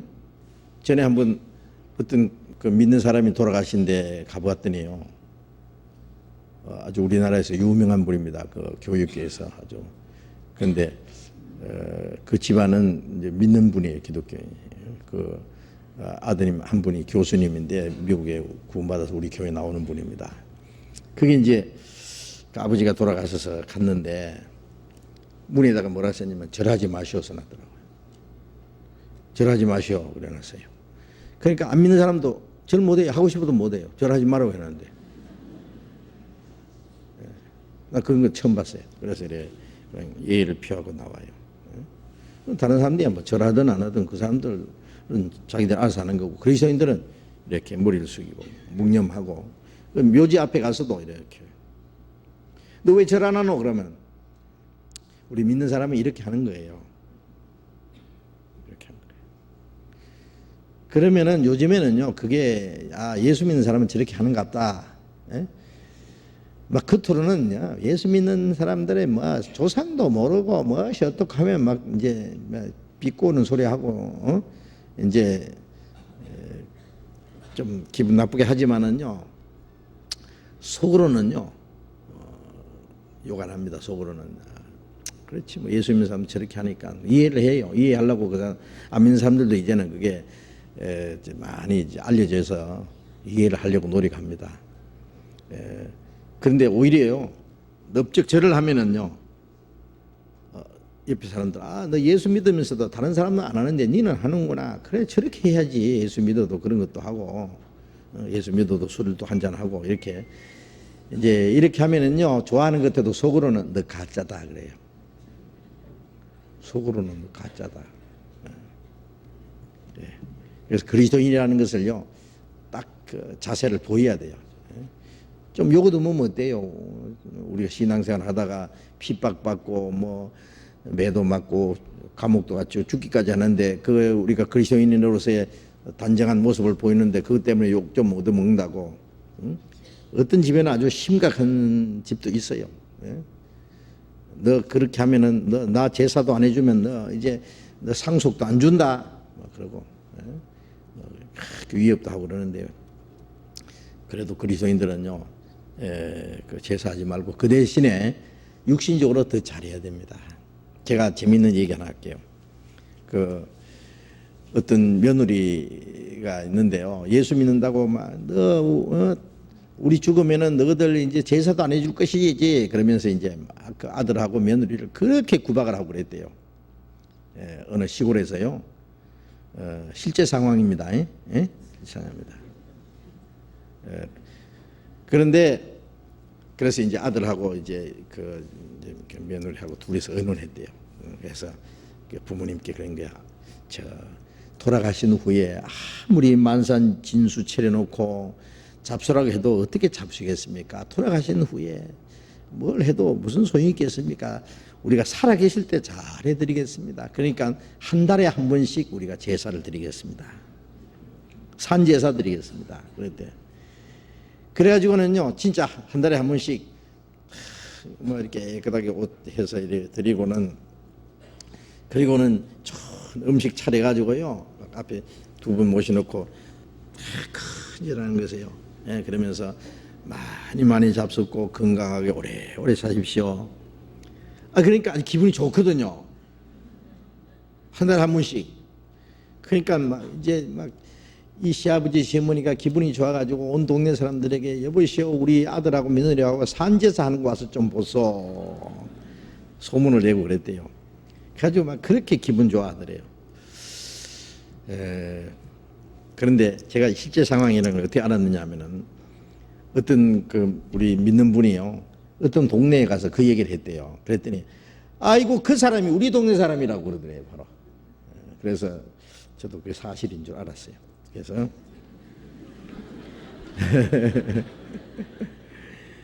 진짜 그렇게 할 수 있으면 좋겠어요. 한 달에 한 번씩 그런 제사는 못 드리더라도 평소에요, 잘해드리세요. 잘해드리세요. 예? 뭐 돌아가신 후에 뭐 만만지쳐놓고 잡수라고 부르나 못 먹는 음식 돌아 앉아 웃으며 지가 먹네요. 살아 계실 때는 잘 안 해드리고 돌아가신 후에 만만지쳐놓고 잡수라고 그래놓고는 돌아 앉아서 지가 웃으면서 먹거든요. 그게 다 소용없는 짓이에요. 살아 계실 때 효도를 해야 돼요. 어? 살아 계실 때 메뚜기 새끼 한 마리라도 볶아드려야지. 예, 돌아가신 후에 뭘 다 쓸데없는 소리예요. 그리고 그거는 우리 유교에서 나온 하나의 관습이고요. 이 선진국에서는요, 제사하는 나라가 어디 있어요? 하나도 없어요. 뭐 조상에게 제사해가지고 복 줄 것 같으면 막 이쪽에 복 더 많이 받아야 되는데 이게 제사는 나라 치고 잘 사는 나라 별로 없어요. 그렇죠? 예. 그래서 그런 걸 좀 이제 가시거들랑 아주 담대하게 나는 예수 믿는데 사실 좀 죄송합니다만은 꼭 얘기할 때는 딱 얘기해. 내가 제사를 하지 못합니다. 성경에 그렇게 되어 있습니다. 그 대신에 내가 더 잘 살아계실 때 잘 해드리겠습니다. 그러면서 뭐 제사는 자기가 안 모시면 다른 사람이 모시든지 뭐 이렇게 하고. 예? 그리고 이제 자매들은 뭐 제사 음식 만드는데 그대로 드리는 건 괜찮아요. 준비하는데 며느리가 가가지고 난 안 한다고 있으면요, 그 눈총 받고 미움 받거든요. 그러니까 다 음식 많이 해드리고 그거 갖다 잡수든지 거기다 대고 절을 하든지 그건 자기들이 할 일이에요. 예. 그리고 이제 제사 음식은 저게 제사상에 올라갔다는 걸 알면은 안 먹는 게 좋습니다. 예. 그게 뭐 귀신 붙은 건 아니지만은 제사 음식이라고 생각하고 먹으면은 그게 귀신의 잔과 주의 잔을 겸하여 마시지 못한다 그랬잖아요. 귀신의 상, 주의 상과 귀신의 상을 겸하여 참여치 못한다. 그런 말씀이 있고, 그다음에 이제 고린도전서 10장에 보면은 25절에 물어 시장에서 파는 것은 양심을 위하여 묻지 말고 먹어라. 그리고 또 28절에 누가 너희에게 이것을 제물이라 27절에 불신자 중 누가 너희를 청하매 너희가 가고자 하거든 너희 앞에 무엇이든지 차려놓은 것은 양심을 위하여 묻지 말고 먹어라. 누가 너희에게 이것이 제물이라 말하거든 알게 한 자와 및 양심을 위하여 먹지 말라. 묻지 말고 먹어라. 모르고 먹으면은 상관이 없는데 이걸 만일 이 제물이라고 하거들랑 알게 한 자와 양심을 위하여 먹지 마라. 그랬어요. 왜 알게 한 사람은 저 사람 우상의 제물인 줄 알면서도 먹네 하고, 또 자기도 내가 우상의 제물인 줄 알고 먹으면 자기 양심도 거리낌이 있고, 그러니까 그거 아니라도 먹을 거 많은데 뭐 꼭 그거 먹어야 돼요. 그래서 그걸 좀 아시면 되겠어요. 그래서 지혜롭게 하세요. 그 문제는. 또 그 제사 때문에 너무 싸우지 말고요. 싸우지 말고. 어떨 때는 지혜롭게 피하는 게 좋아요. 제사 날은 나 꼭 무슨 볼 일이 있어서 볼 일이 있죠. 못 가겠다 그러고, 그 다음에 이제 제사 날 아닌 날 가가지고 잘해드리고 이런 식으로 좀 해보세요. 그리고 뭐 언젠가는 뭐 확실히 알게 되겠지만은 그렇게 하시면 되겠습니다. 시간이 조금 있는데 이제 사도행전을 조금 공부해 보겠습니다. 사도행전 14장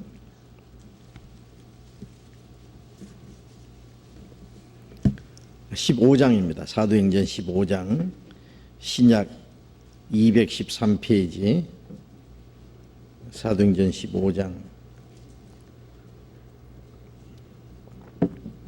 1절부터 읽겠습니다.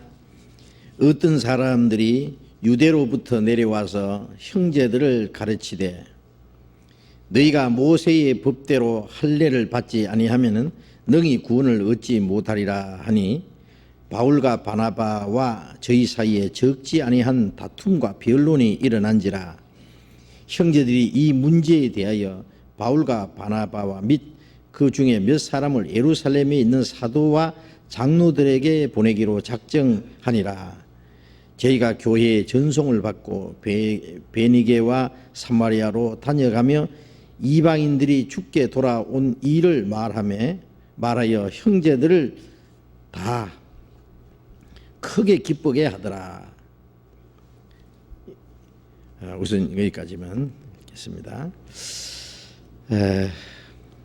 예루살렘에부터 시작된 복음이 예수님 말씀대로 유대와 예루살렘과 온 유대와 사마리아와 땅끝까지 이르는데 증인이라는 말씀대로 이제 유대에서부터 시작된 그 복음이 이방인에게 막 전해졌습니다.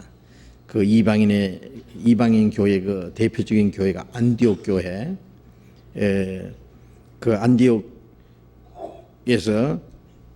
또 바울과 바나바를 선교사로 보내가지고 또 여러 지방에 전도하러 1차 전도 여행을 마치고 돌아온 그 내용까지 지난 시간에 공부를 했는데, 이렇게 복음이 활발하게 전해지고 유대인뿐 아니라 이제 이방인들도 많이 구원받는 역사가 일어났습니다.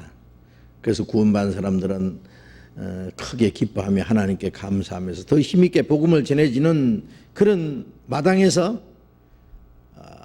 아주 큰 문제가 또 하나 생겼습니다. 여기 15장 1절에 어떤 사람들이 유대로부터 내려와서, 유대는 이스라엘 땅입니다. 예루살렘과 그리고 이제 그 주변에 있는 유대 땅에서부터 이제 이 이방 교회로 왔어요. 와서 형제들을 가르치되 너희가 모세의 법대로 할례를 받지 아니하면은 능히 구원을 얻지 못하리라 하니. 자, 이게 다른 교훈을 가르친 거예요. 모세 율법대로 할례도 행하고 율법을 지켜야만 구원을 받는다. 그렇지 아니하면은 능히 구원을 얻지 못하리라. 자, 이게 큰 문제가 생겼어요. 여기 이제 율법주의자들, 율법을 행하지 아니하면은 구원을 얻지 못한다고 가르치는 사람들이 생겼으니 이게 큰 문제예요. 구원은 율법의 행위로 구원을 받을 수 없고, 율법의 행위로 말미암아 의롭다 한 받을 육체는 한 사람도 없고, 이제 율법의 행위로 아니고 하나님의 은혜로 구원을 받는 그 복음, 그게 복음이잖아요. 예수님이 우리 대신 율법을 다 행해 주셨고, 우리가 율법을 범한 그 저주를 예수님이 십자가에 받아 주셨고, 그 다음에 우리는 이제 그 하나님의 은혜로 값없이 구원받고 예수님의 피로 구원받고, 그리고 신앙생활은 그 은혜에 대한 감사와 기쁨 속에서, 신앙생활은 율법을 따라 사는 게 아니라 성령을 따라 사는 생활이에요. 그래서 갈라디아서 5장 22절에 성령의 열매는, 성령을 따라 살 때는 사랑과 희락과 화평과 오래 참음과 자비와 양성과 충성과 온유와 절제, 그 9가지 열매가 있다고 했는데, 그 율법을 따라 사는 사람은 성령의 열매를 맺을 수 없어요. 그런데 우리가 하나님의 구원받은 사람이 하나님의 은혜에 대한 그 감사와 기쁨을 따라서 살 때는 율법의 요구가 이루어지는 거예요. 로마서 8장 3절에 육신을 쫓지 않고 성령을 따라, 영을 따라 행하는 우리에게 율법의 요구가 이루어진다. 율법의 요구는 사랑입니다. 사랑은 율법의 완성이니까 하나님은 목숨을 다해서, 마음을 다해서 하나님을 사랑하고 이웃을 내 몸같이 사랑하는 사람이 어떤 그 죄를 짓겠어요? 그래서 율법을 범하는 것이 아니고 구원받은 사람은 성령을 따라 살면 율법의 요구가 이루어지는 거예요. 그러니까 율법의 의는 예수님이 실제로 그 생활 속에, 생애 속에 율법의 그 의를 이루셨고, 예수님이 십자가에 죽어서 율법의 저주를 받으셨고, 구원받은 사람이 성령을 따라 삶으로써 율법의 요구가 이루어지는 거예요. 그러니까 율법은 폐하는 게 아니라 이루어지는 거예요. 이루어지는 거. 다만 다른 것은 우리는 율법을 지켜야 해서 지키는 게 아니라 성령을 따라 살면 율법의 요구가 이루어져요. 그리고 구약시대 이스라엘 사람들은 그 율법이, 그 의식적인 율법이 있고 도덕적인 율법이 있는 거예요. 십계명은 도덕적인 율법이에요. 할례 같은 거는 이거는 의식에 대한 율법인데, 이제 그런 거는 우리는 할 필요가 없죠. 율법 제사법도 있고 여러 가지 이제 의식적인 법이 있는데, 그런데 이 유대인들은 옛날부터 율법을 지키는데 아주 익숙했고 그 습관이 돼 있어요. 그런데 이방인들을 보니까 예수 믿음으로 구원받는다 그러고, 믿음으로만 구원받고, 구원받았으면 이제 우리가 성령을 따라 살고 율법을 따라 사는 게 아니라 그러니까 이거는 잘못된 거다. 이건 율법 폐기론자들이다. 막 이래가지고는 율법 지켜야 된다. 할례도 받아야 된다. 할례라는 것은요, 이스라엘 사람들 중에 남자가 아이가 나면은 8일 만에 할례를 받아요. 그래서 이 할례는 남자는 포경 수술 요즘에 하는 그런 식인데요. 어린 아이가 태어나면은 꼬치 끝에 이 살을 떼버리는 그런 수술입니다. 이것이 하나님께 속한다는 하나의 표고, 그게 이제 하나님과의 언약이라 그랬는데, 이스라엘 백성들은 반드시 그걸 하려고 돼 있어요. 할례 없는 이방인들을 아주 무시하고요. 그랬는데 할례도 받아야 된다, 막 이렇게 가르친 거예요. 그런데 구원받은 사람은 이제 말한 대로 하나님의 은혜로만 구원받고, 그 다음에 천국 가는 것도 예수님의 보혈의 공로로만 가는 거거든, 처음부터까지. 그리고 이제 구원받은 사람은 율법을 범하는 게 아니라 성령을 따라 살면 율법의 요구가 이루어지는 것이고, 이제 그렇게 돼 있는데, 이제 율법을 지켜야 된다고 하는 이런 교훈이 나온 거예요. 그래서 사람들의 마음이 막 흔들렸어요. 이건 또 무슨 소리냐. 이 사람들은 그럴싸하게 어떤 자기들의 교리를 이제 주장을 합니다. 율법은 지키는 것이, 지켜야 되는 거다. 그런데 이것이 바로 교회 안에 큰 이제 문제를 일으키고요. 많은 믿는 사람들을 혼돈을 시키고, 이제 복음을 변질시키는 그런 것이 된 겁니다. 그래서 이 복음이 활발하게 전해지고 구원받는 역사가 나타나는데, 요 마귀가 이 복음을, 순수한 복음을 변질시키기 위해서 가르치는 바로 다른 복음입니다, 이것이. 지금도 그런 사람 많아요. 하나님의 은혜로만 구원을 받는다 그러면요, 그럼 죄지도 괜찮느냐, 뭐 이런 이제 반문을 하거든요. 율법도 지켜야 된다. 은혜로만 구원받는 것이 아니라 율법도 지켜야만 완전한 구원이 된다, 이렇게 하는 사람들이 있어요. 그런데 그게 어떻게 생각하면 그럴듯한데요, 그게 바로 다른 복음입니다. 다른 복음. 갈라디아서 1장을 보겠습니다. 갈라디아서 1장. 갈라디아 1장 6절.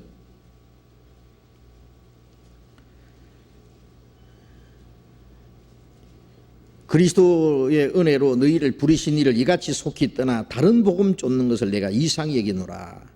다른 복음은 없나니 다만 어떤 사람들이 너희를 요란케 하여 그리스도의 복음을 변하리 함이라.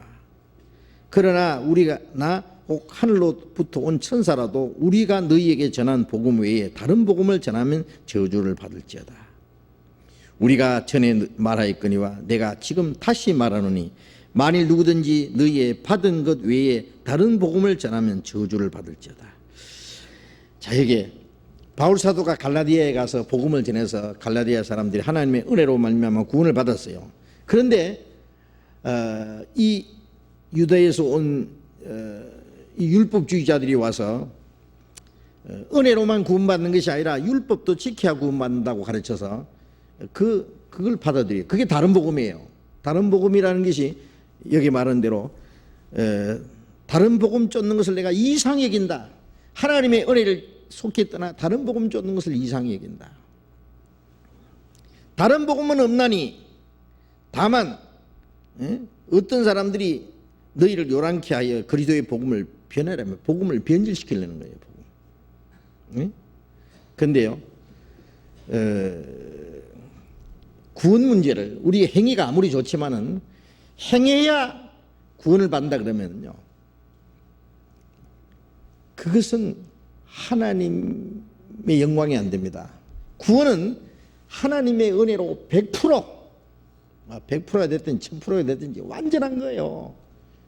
구원은 하나님의 은혜로 완전한, 은혜라는 거 거저 주시는 은혜로 말미암아 우리의 구원은 완전해요. 지옥에 들어갈 멸망에서 구원받기는데 완전하고, 그리고 우리가 지금 불완전한, 지금 부족하지만은 그 예수님의 공로를 의지하고 우리가 지금도 하나님께 기도하고, 천국 갈 때도 오직 예수님의 보혈의 공로만 의지하고 천국까지 들어가요. 넉넉히 들어가요. 넉넉히. 응? 천국에 넉넉히 들어가면 얻게 한다고 성경에 그랬어요. 그런데 만일 예수님의 피로만 가는 것이 아니라 내 공로도 보태야 된다 그러면은, 자기 구원을 위해서 우리가 순종한다든지 선행을 한다든지 그러면요, 그것은 자기를 위한 것이지 하나님의 영광을 위한 게 아닙니다. 구원은 하나님의 은혜로 완전하고, 그 다음에 구원받은 이후의 신앙생활은 그 하나님의 은혜를 무엇으로 보답할꼬 라는 말대로 그 은혜에 대한 감사와 기쁨으로 주님을 위해서 살기도 하고 죽기도 해요. 구원받은 사람이요, 돈 몇 푼이 문제겠어요? 내 목숨까지 하나님께, 내 목숨 100개라도 바칠 수 있어요. 그렇잖아요? 하나님의 은혜를 무엇으로 보답하겠어요? 하나님이 마음을 다해서 목숨을 다해서 우리를 사랑하셨기 때문에 우리도 마음을 다해서 목숨을 다해서 뜻을 다해서 하나님을 사랑해요. 마음을 다해서 하나님을 사랑할 수 있는 사람은 이웃을 내 몸같이 사랑할 수 있어요. 그래서 하나님에 대한 은혜에 대한 그 감사와 보답으로서 하나님 말씀을 순종하고 하나님을 섬기는 거예요. 그것이 하나님께 영광이 돼요. 만일 조금이라도 내 구원을 위해서 내가 주님께 순종하고 선한 일을 한다면 그건 어디까지나 자기를 위한 거예요. 그건 하나님의 영광을 위한 게 아닙니다. 자기 구원을 위해서 하는 것은 하나님께 영광이 안 되는 걸 알아야 돼요. 이제 우리가 어떤 일을 해도 그것이 내 구원에 대해서 0.1%도 플러스가 안 돼요. 하나님의 은혜가 무엇이 부족해서 내가 그 공로를 보태야 되느냐고. 이렇게 말하면 아주 싫어하는 사람이 있다고. 그러면 구원받은 후에 죄지도 괜찮단 말이냐. 그건 억지 소리예요. 억지 소리예요. 구원받은 사람이 함부로 죄를 지어요?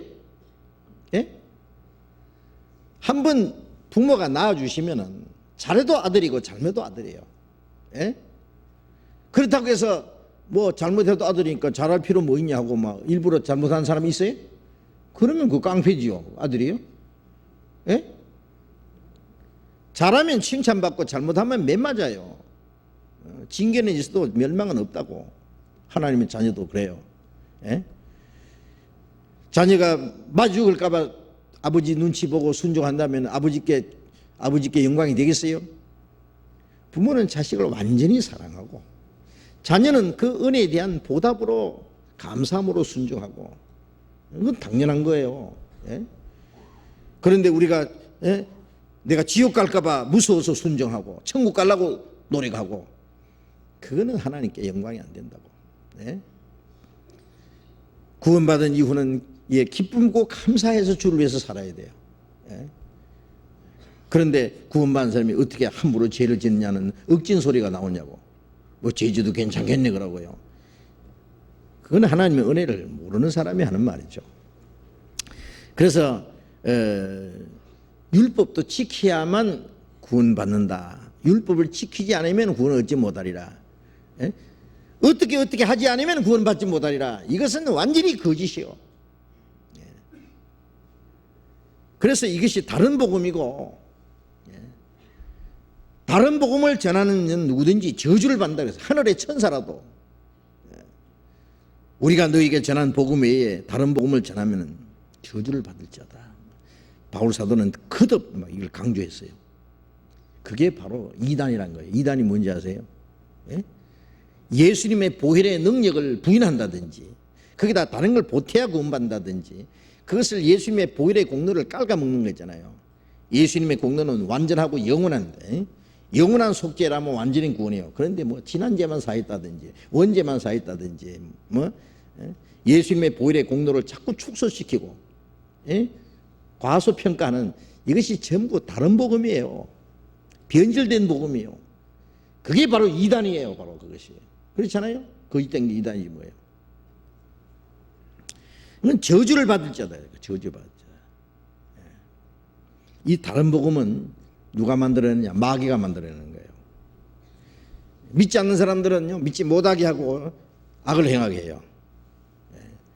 그 다음에 예수 믿는 사람들에게는 그래 믿으라 그래요. 믿어도 조금만 믿으라 그래요. 조금만 믿으라. 그리고 안 믿는 사람들은 죄를 짓도록 만들어 버리죠. 믿는 사람들에게는 착한 일 해라. 그래야 구원받는다고. 이 착한 일을 가르치되 구원의 조건으로 가르쳐요. 이것도 사탄의 역사예요. 아세요? 죄죄라고 가르치는 마귀만 있는 줄 아세요? 거룩한 모양하고 착한 게 살라고 가르치는 마귀도 있어요. 마귀도. 고린도후서, 갈라디아서 앞에 고린도후서 11장을 봅시다. 고린도후서 11장 4절 같이 읽어봅시다. 만일 누가 가서 우리의 전파하지 않은 다른 예수를 전파하거나 혹 너희의 받지 않은 다른 영을 받게 하거나 혹 너희의 받지 않은 다른 복음을 받게 할 때에는 너희가 잘 용납하는구나. 이 고린도 교회도요, 이런 걸 받아들이는 사람이 있었어요.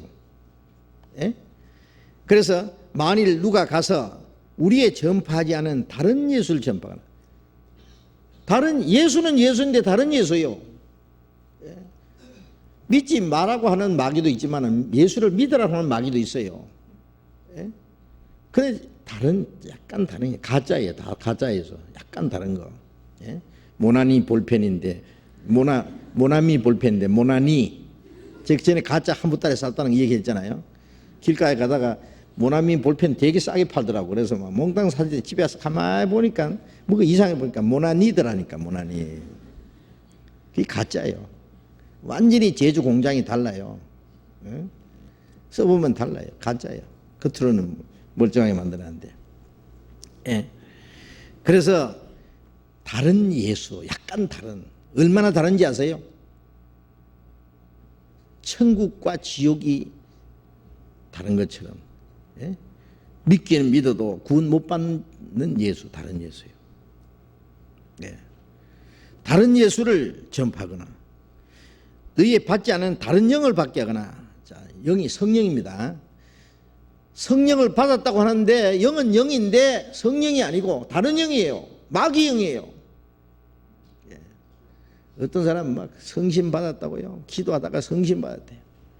성신 받아 방언도 하고 뭐 기적도 행하고 한다는데 가만히 들어보면은 아니에요. 성령이 아니에요. 다른 영이에요. 귀신 받아가지고 성령 받은 줄 알아요. 예. 참 뭐 웃기도 않아요. 지난번에 러시아에서요, 그 비디오 테이프요, 뭐 한국에서 굉장히 성령 뭐 능력이 있는 사람다고 해서 그걸 뭐 하여튼 비디오 테이프를 가져와서 조선에 가져와서 보니까요, 아주 깜짝 놀랐어요. 비슷한 소리 들었기는 했는데 뭐 비디오는 처음 봤어요. 사람들이 세워놓고 막 이렇게 막 찬송 보다가 이제 능력의 사자가 나타나서 탁 그러니까 막 샥 쏟아지더라고. 저리 넘어지더라고. 이러니까 이리 쫙 자빠지고 저리 자빠지고 막 이러니까 거꾸로 자빠지고. 그건 자빠지는 성령이에요. 그거는 골 깨지더라니까. 그러니까 뒤에서 또 받쳐주는 사람이 있다고 자빠지면 앞에 이래 누가 와서 탁 머리 탁 갖다 대면 뒤로 확 자빠지더라고. 막 미친 것처럼요. 성령이 그런 장난하러 오신 줄 아세요? 예. 그래가지고 성령 받았다고 난리가 아니에요. 귀신이야. 다 귀신입니다. 예? 다른 영을 받게 하거나 혹 너희의 받지 않은 다른 복음을 받게 할 때, 복음은 복음인데 다른 복음이요. 다른 복음. 예. 다른 복음을 받게 할 때는 너희가 잘 용납하는 그 가짜가 더 매력이 있고 더 좋아 보이는 모양이에요. 잘 받아들여요.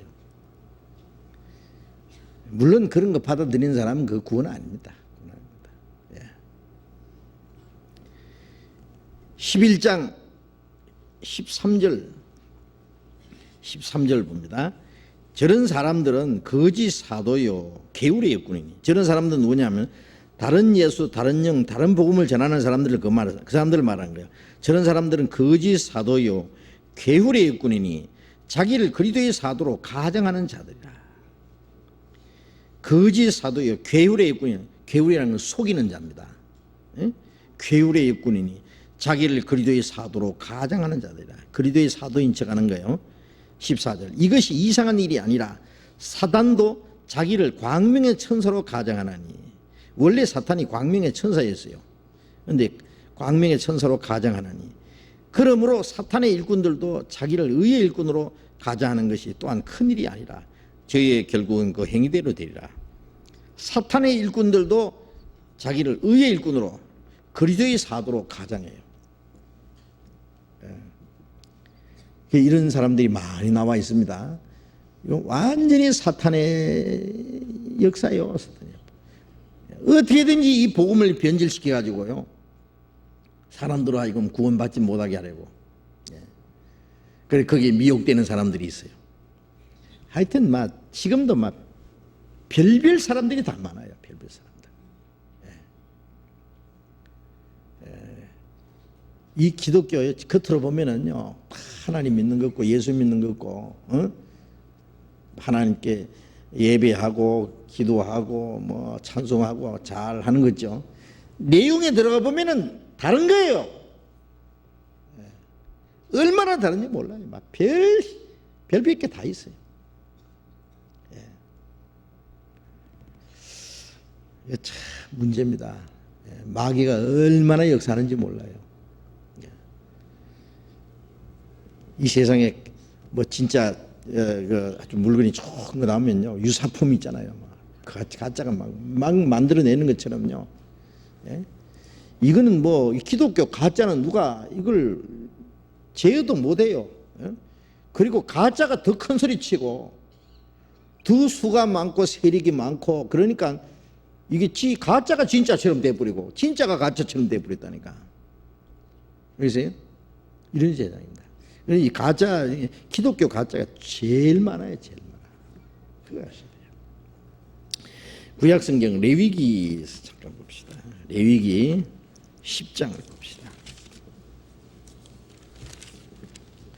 레위기 10장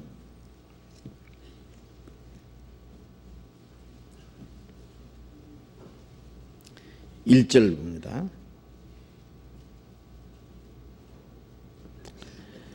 1절.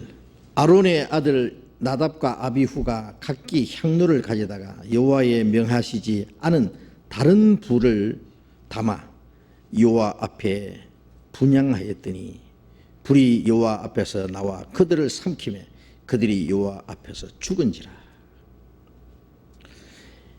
여기 성막을 만들어 놓고 하나님께 제사를 드리니까 하늘에서 불이 내려왔어요. 그 앞에 9장 23절에 보면은 모세와 아론이 회막에 들어갔다가 나와서 백성에게 축복하며 여호와의 영광이 온 백성에게 나타나며 불이 여호와 앞에서 나와 단 위에서 번제물과 기름을 사른지라. 온 백성이 이를 보고 소리 지르며 엎드렸더라. 자, 제사를 드리는데 하늘에서 불이 내려와서 단 위에 번제물과 기름을 살았잖아요.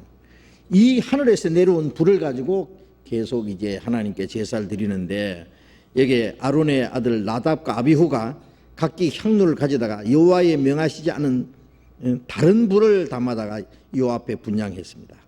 하늘에서 불이 내려와서 그들을 태워 죽여 버렸어요. 이 다른 불이에요. 이 불이라고 하는 건 하나님의 응답의 표시고 신약 시대는 성령의 역사를 이제 구약 시대는 이 불로서 나타내고 그랬는데요. 성령의 역사로 말미암아 복음이 전해지고 구원의 역사가 나타나고 교회가 형성되고 하나님의 역사는 하나님의 성령으로 돼야 되는데 다른 영, 성령 아닌 다른 영으로서 일어나는 거야. 다른 예수, 다른 영, 다른 복음, 다른 불, 다른 성령, 다른 거예요. 이건 마귀가 만들어낸 작품입니다. 그래서 믿는 세계에서도요 이 마귀의 역사가 얼마나 많은지 몰라요. 예수 믿으면 구원받는다. 구원받고도 예수 믿고도 지옥 가는 사람들 너무 많아요. 그 이유는 뭐냐? 마귀에게 속은 거예요. 다른 예수를 믿었어요. 다른 복음을 받아들였어요. 그게 뭐냐면 하나님의 은혜로만 구원받는 게 아니라 율법도 지켜야 된다. 무엇도 해야 된다. 뭐 여러 가지입니다. 뭐 다른 거 하여튼 예수님의 피로 말미암아 구원받는 그 하나님의 은혜 말고 다른 것을 섞어서 그렇게 해야 이렇게 하지 않으면 구원을 받지 못한다. 그럼 전부 다른 거예요. 다른 교훈이고 다른 복음이에요. 우리는 그런 것을 철저히 경계해야 됩니다. 시간이 돼서 오늘 여기까지만 말씀드리겠습니다. 기도하겠습니다. 자비로우신 우리 아버지 감사합니다. 이제 구원받은 날부터 하나님의 나라에 들어갈 때까지 우리의 나머지 생애를 주님이 다스려 주시고 지켜주시고 인도하심을 믿습니다. 우리의 마음과 생각, 우리의 남은 생에 온전히 주님이 주장해 주시고 오직 주님 말씀 안에서 하나님의 기뻐하시는 뜻을 따라서 주님의 교회와 주님의 복음을 위해서 올바로 살아갈 수 있도록 인도해 주시옵소서. 마지막 시대에 이 땅에 죄악이 충만하고 사탄은 또 자기 때가 얼마 못된 줄 알고 크게 분을 내어서 세상에 내려왔다는 말씀대로 사탄이 우리 주변에서 얼마나 역사하는지 알 수 없습니다. 순수히 복음을 전하는 그 하나님의 역사가 나타나는 반면에 이 하나님의 역사를 방해하고 대적하기 위해서 일어나는 사탄의 역사도 얼마나 많이 있다는 것을 저희들이 압니다. 사도시대에 사도들을 대적하고 복음의 역사를 방해하고 믿는 자들을 혼미케 하고 그럴 때 인도하고 그들의 영혼을 멸망시키기 위해서 만들어낸 다른 복음들, 지금도 그런 일들이 우리 주변에 얼마나 많은지 알 수 없습니다. 우리를 그런 가운데서 구별해 주신 주님께 감사드립니다. 우리에게 주님의 말씀으로 주님의 복음으로 성령으로 우리를 지켜주시고 우리의 나머지 생에 오직 주님의 성령의 인도하심 안에서 주님의 몸된 교회 안에서 주님의 뜻과 영광을 위해서만 살 수 있도록 항상 지켜주시고 우리가 주님을 따라가는 그 걸음이 실족하지 않도록 인도해 주시옵소서. 우리의 나머지 생에 온전히 주님이 다스려 주시고 인도해 주셔서 우리가 하나님의 자녀로서 그리스도인으로서 부끄럽지 않게 당당하게 살아갈 수 있게 해 주시옵소서. 주 예수님 이름으로 기도드렸습니다. 아멘. 광고하실 말씀 있습니까? 없습니까? 예. 그럼 찬송 한장 할까요? 찬송 한 장. 시간이 그렇게 405장 찬송 한 장 하고 칩시다. 405장.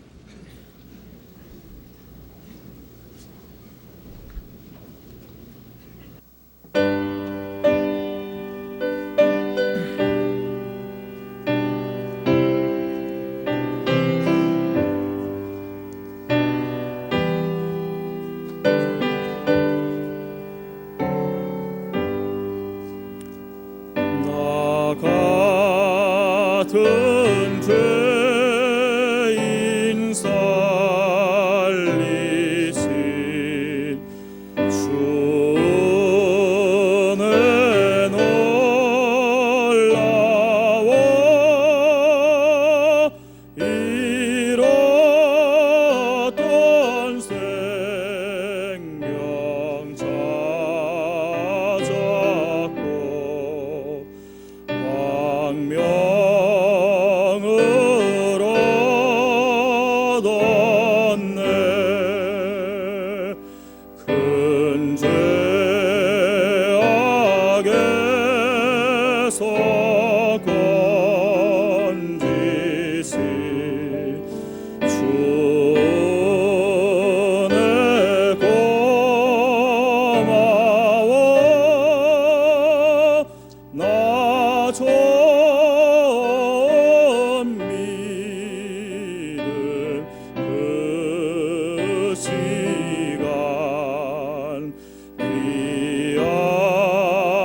복 귀하다.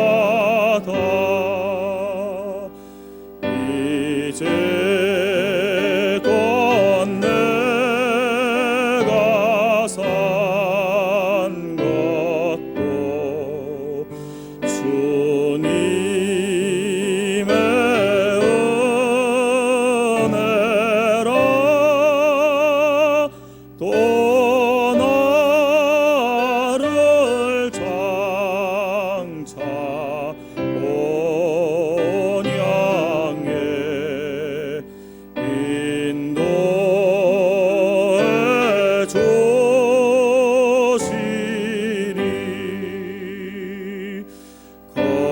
거기서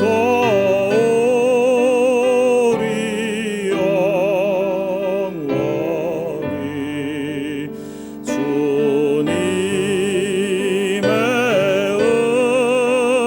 은혜로 해처럼 밝게 살면서 주 찬양하리라.